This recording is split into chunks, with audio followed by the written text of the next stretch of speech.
Right Ramana గారు, good morning. Okay. మొత్తం మీద నీటి వాటా విషయంలో అసలు నీటిని తెలంగాణ ప్రభుత్వం వాడుకోవట్లేదు, కావాలని ఏపీకి తరలిస్తుందని ఇటువంటి కొన్ని రాజకీయ రగడ ఇప్పుడిప్పుడే ముదురుతా ఉంది.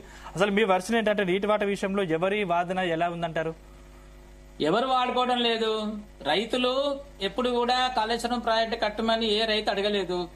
మనము ప్రాజెక్టులు కట్టుకున్నాయి, ఇప్పుడు బంకచెర్ల గాని కాళేశ్వరం గాని ఇవన్నీ కూడా రైతుల కోసం కట్టుకున్నటువంటి ప్రాజెక్టులు కాదు. నీళ్లు ఇప్పుడు అక్కడ నీళ్లు ఎత్తుతలేరు అంటే ఏ రైతు అడిగిండు? హరీష్ రావు గారు ఆ యొక్క రాజకీయ పార్టీలో ఉన్నారు కాబట్టి, మాజీ మంత్రి కాబట్టి, ప్రభుత్వాన్ని ఏదో రకంగా ఇరకాటంలో పెట్టాలి కాబట్టి ఆ రకంగా మాట్లాడుతున్నారు. వాళ్ళు కూడా లిఫ్ట్ చేయలేదు వాళ్ళు కూడా. తర్వాత ముఖ్య విషయం ఏంటంటే దీంట్లో 94.5 దగ్గర MDDL అంటే మినిమం డ్రా డౌన్ లెవెల్ అన్నమాట. అది నీళ్లు గోదావరి లోపల నీళ్లు 94.5 లెవెల్లో నీళ్లు పారినట్టయితేనే ఈ పంపులు పనిచేస్తాయి, లిఫ్ట్లు అవుతాయి. ఇప్పుడు 96 వరకు నీళ్లు పోతున్నాయి కాబట్టి నీళ్లు లిఫ్ట్ చేయమని ఇప్పుడు ఆయన మాట్లాడుతున్నారు వారు, మాజీ మంత్రి గారు. అయితే 94.5 లో ఈ లిఫ్ట్లు పెట్టారు అంటే MDDL. కానీ 80 వరకు అంటే క్రస్ట్ లెవెల్ 88, 89, కొన్ని చోట్ల 88, కొన్ని చోట్ల 89 ఉన్నది. సో అక్కడి వరకు నీళ్లు ఎప్పుడు ఉంటాయి 88 లెవెల్. 88 లోపల దాని కెపాసిటీ నేను చెప్తాను. ఆ 88 లోపల నీళ్లు ఎప్పుడు ఉంటాయి. ఈ పంపులేమో పైన ఉన్నాయి, 94.5 పంపులు పైన ఉన్నాయి. అసలు నీళ్లు అవసరం ఉన్నప్పుడు ఈ ప్రాజెక్టులు కట్టుకున్నది కూడా ఎందుకంటే ఈ పంపులను కూడా మనం ఎప్పుడు ఆపరేట్ చేయాలంటే మనకు క్రాప్ వాటర్ రిక్వైర్మెంట్ అంటారు దాన్ని. క్రాప్ వాటర్ రిక్వైర్మెంట్ అంటే మనకు ఈ ఆయకట్టు ఏదైతే ఉందో ఆయకట్టులో క్రాప్ వేస్తారు కదా, అప్పుడు కొంతమంది డ్రై వేస్తారు, కొంతమంది వెట్టేస్తారు. జనరల్ గా వర్షాకాలంలో అందరూ వరి పంటనే వేస్తారు. సో ఈ క్రాప్ వాటర్ రిక్వైర్మెంట్ మనం ఎట్లా క్యాలిక్యులేట్ చేస్తామంటే వర్షాపాతము ఉన్నట్టయితే నీళ్లు తీసుకోము. వర్షాపాతము బాగా ఉన్నప్పుడు ఇప్పుడు క్రాప్లకి నీళ్లు సఫిషియెంట్ గా నీళ్లు దేవుడు నీళ్లు ఇస్తున్నాడు మనకి. ఇచ్చినప్పుడు మనము ఇక్కడ నుంచి నీళ్లు తీసుకోము. మన ఇరిగేషన్ మనం ఏదైతే భౌతికంగా మనం ప్రకృతి విరుద్ధంగా ఏదైతే ప్రాజెక్టులు కట్టామో ఈ ప్రాజెక్టుల నుంచి నీళ్లు ఎప్పుడు అవసరం పడతాయంటే అక్కడ నీళ్లు సరిపోనప్పుడు, రెయిన్ఫాల్ మనకు సరిపోనప్పుడు మనము ఈ ప్రాజెక్ట్ నీళ్లను వాడుకుంటాం అన్నమాట. ఇప్పుడు ఇక్కడ 2 పాయింట్స్ ఉన్నాయి. నీళ్లు ఉన్నాయి కాబట్టి పంపులు మీరు ఆపరేట్ చేస్తలేరు అని అనడం ఏంటంటే నీళ్లు ఉన్నాయి, పంపులు మనం ఆపరేట్ చేస్తాం, చేసిన తర్వాత మనం ఎల్లంపల్లిలో పోస్తాం, పోసిన తర్వాత గతంతో పోలిస్తే ఈసారి వర్షపాతం అధికంగా ఉంది. మే 30వ తేదీన శ్రీశైలంకి వరద వచ్చింది. దాదాపు ఇప్పటికీ 30 రోజులు అవుతుంది. దాన్ని సరిగ్గా వాడుకోవట్లేదు.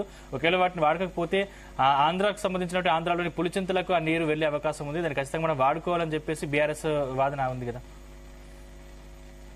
కరెక్టే. ఇప్పుడు నీళ్లను వాడుకోవాలి. వాళ్ళను ఎప్పుడు వాడుకోవాలి? మనకు క్రాప్ వాటర్ రిక్వైర్మెంట్ అవసరం ఉన్నప్పుడు నీళ్లను మనం తీసుకోవాలి. ఇప్పుడు జనరల్ గా ప్లాంటింగ్ సీజన్, ఇప్పుడు మన ప్లాంటింగ్ అప్పుడు నీళ్లు ఎక్కువ అవసరం ఉంటాయి. ఎందుకంటే మనం మొలక పెట్టేటప్పుడు నీళ్లు బాగా అవసరం ఉంటాయి. వర్షపాతం నీళ్లు సరిపోవు. ఈ టైంలో నీళ్లు అవసరమే, ఇవ్వాలి కూడా. వీళ్ళు ఇవ్వకపోతే కిందికి వెళ్ళిపోతే తర్వాత విషయం, అది తర్వాత ఫ్యూచర్ విషయం. మనకిప్పుడు లెఫ్ట్ కెనాల్ కింద 1000 క్యూసెక్ల నీళ్లు ఇచ్చారు. 1000 క్యూసెక్ల నీళ్లు అంటే జస్ట్ తాగడానికి ఇచ్చారు. అదే విధంగా రైతులకు కూడా ఇవ్వాలి. ఇచ్చినట్టయితే వాళ్ళు ప్లాంటేషన్ పెట్టుకుంటారు. ఈ ప్లాంటేషన్ పీరియడ్ లో చాలా అవసరం ఉంటాయి నీళ్లు, రెయిన్ఫాల్ సరిపోదు కూడా. కాకపోతే లిఫ్ట్ల విషయం వస్తే, పంపుల విషయం వస్తే, మేడిగడ్డ పంపుల విషయం వస్తే ఈ మేడిగడ్డ పంపులు ఇప్పుడు ఆపరేట్ చేయకూడదు. ఇప్పుడు చేసినట్టయితే రేపు ఎల్లంపల్లికి మనం చేరే లోపలనే ఎల్లంపల్లి నుంచి ఫ్లడ్ కిందికి వస్తుంది. కాబట్టి మళ్ళీ నీళ్లు మనం ఎత్తిపోసిన నీళ్లు మళ్ళీ కిందికి వస్తాయి. మనం పోసినటువంటి వాడి జరిగింది కూడా, మనం వాస్తవంగా జరిగింది 4-5 నెలల నుంచి జరిగింది. ఇప్పుడు ప్రాజెక్టు స్టార్ట్ అయినప్పటి నుంచి కూడా అది మనం చూడబోతాము. దానివల్ల నష్టం ఉంది. కాబట్టి ఎల్లంపల్లి నుంచి మనం నీళ్లను లిఫ్ట్ చేసుకోవచ్చు, అక్కడ ఫ్లడ్ వస్తుంది.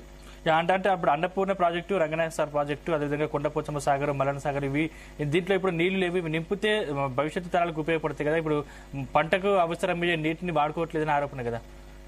భవిష్యత్తు పక్కన పెట్టండి. భవిష్యత్తు అంటే ఏంది? ఇప్పుడు నీళ్లు మనం నింపుతాము. ఎప్పుడు కూడా లిఫ్ట్ వాటర్ ని నింపడానికి నేను ఒప్పుకోను. ఎందుకంటే లిఫ్ట్ వాటర్ నింపకూడదు. ఇప్పుడు మామూలుగా ఒక రైతు మోటార్ పెట్టుకుంటాడు. మోటార్ పెట్టుకున్నప్పుడు ఆ మోటార్ ఎందుకు పెట్టుకుంటాడు? నీళ్లు సరిపోతలేవు కాబట్టి నీళ్లు పారించుకోవడానికి పెట్టుకుంటాడు. అంతేగాని నీళ్లు తీసుకుపోయి చెరువు నింపి మళ్ళీ చెరువు నుంచి మళ్ళీ కిందికి తీసుకోడు కదా. ఒక చిన్న పాండ్ ఉంటది అనుకుందాం, ఒక చిన్న చిన్న పాండ్స్ కూడా రైతులకు ఉంటాయి. ఆ రైతులు చెరువు నింపుకోడు కదా. ఏ తెలివి గల రైతు ఆ చెరువు నింపుకోడు. ఒకవేళ నింపినట్టయితే ఏమవుతుంది? లిఫ్ట్ చేసి చెరువు నింపినట్టయితే బావిలోనే నీళ్ళని తీసుకొచ్చి మనం చెరువులో పోసుకున్నాం అనుకోండి. ఆ చెరువులో పోసినట్టయితే ఏమవుతుంది? అక్కడ seepage loss, leakage loss, evaporation loss ఇవన్నీ అవుతాయి. తర్వాత దానికి ఒక అంటే ఈ యొక్క మనం ఏదైతే ఖర్చు పెడతామో, మనం లిఫ్ట్ కరెంట్ ఫ్రీయే కావచ్చు, కానీ ఆ కరెంట్ ఎవరో ఒకరు కడతారు కదా. కరెంట్ బిల్ అయితే గవర్నమెంట్ అయితే బేర్ చేస్తుంది కదా దాన్ని. సో ఈ ఖర్చులు అన్ని కూడా ఒక మనం తీసిన లిఫ్ట్ కి ఒక లిఫ్ట్ కి 30 కోట్ల ఖర్చు అవుతుంది ఒక టీఎంసీకి, కొండపోచమ్మ సాగర్ దేవడానికి. సో ఈ 30 కోట్ల రూపాయలు ఖర్చు పెట్టి ఒక టీఎంసీ నీళ్లు తీసుకొచ్చి కొండపోచమ్మ సాగర్ లో పోసినట్టు అయితే ఆ నీళ్లు మనము రైతులకు డైరెక్ట్ గా పొలాలకు పోతే పర్వాలేదు. పొలాలకు పోకుండా అట్లనే ఉన్నదనుకోండి, దానివల్ల ఎవాపరేషన్ లాసెస్ అయ్యి తర్వాత దాంట్లో సీపేజ్ లీకేజ్లు అయ్యి రేపు ఫుల్ నింపితే అవి ఉండే ప్రసక్తి కూడా లేదు. ఎందుకంటే ఫుల్ నింపితే ఇప్పటికే యూజింగ్ అది జరుగుతున్నది. ఇంకా ఫుల్ నింపినట్టు అయితే 15 టీఎంసీలు కొండపోచంలో నింపినట్టు అయితే అది ఆగే ప్రశ్న కూడా లేదు. మల్లన్న సాగర్ కూడా 50 టీఎంసీలకు నింపలేము, ఎందుకంటే దానిలో ఉన్నటువంటి క్వాలిటీ అట్లా ఉంది. కాబట్టి ఈ నీళ్లను మనము ఎప్పుడు లిఫ్ట్ చేసుకోవాలి ఏమిటిది అనేది డిఎస్ఎస్ అనేటువంటిది ఒక డిసిషన్ సపోర్టింగ్ సిస్టమ్ అని చెప్పేసి గుజరాత్ ఫర్మ్ కి దీన్ని ఇవ్వడం జరిగింది.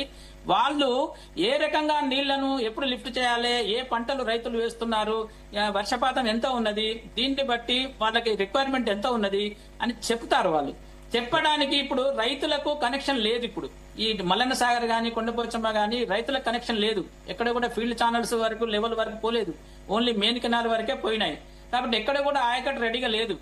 కాకపోతే వీళ్ళ నీళ్ళని చూపించుకుంటూ మనం గవర్నమెంట్ ఏంటంటే నీళ్ళని చూపించుకుంటూ మేము గ్రౌండ్ వాటర్ ని రేజ్ చేస్తున్నాము, గ్రౌండ్ వాటర్ నింపుతున్నాము, చెరువులను నింపుతున్నాము, లేకుంటే గ్రౌండ్ వాటర్ ని మేము ఇంక్రీజ్ చేస్తున్నాము అనే వాటర్ షో జరుగుతున్నది. వాటర్ వార్ కాదు, ఇక్కడ వాటర్ షో పుట్ట జరుగుతున్నది.